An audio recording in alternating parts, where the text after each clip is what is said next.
L'information santé, ou son traitement plutôt, c'est sensationnaliste, de manière globale. Y a-t-il même une information en santé sur les maladies neurologiques? Je ne crois pas. Il y a ou très peu. Ce qu'il y a comme information, oui, c'est des neurosciences. Beaucoup.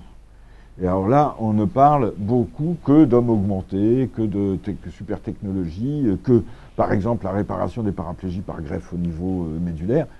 Bon, c'est un petit peu comme quand on parle de la greffe faciale. Hein. C'est vraiment des raretés, mais c'est ça qu'on voit dans les médias. Je verrais bien des sujets par des journalistes de vulgarisation sur les maladies.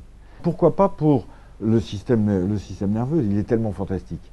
Et notamment sur comment il fonctionne pour qu'on ait une interaction avec quelqu'un, etc. Premièrement, ça c'est une chose, c'est plutôt peut-être très scientifique. Mais comprendre la maladie d'Alzheimer du papa, de la maman, de la sœur, etc.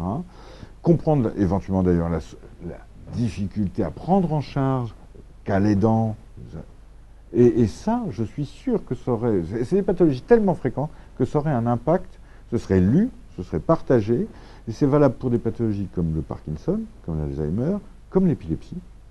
Et on a absolument besoin de ça pour que ça dédramatise ces pathologies qu'on ne peut pas comprendre. En fait, on ne peut pas les comprendre.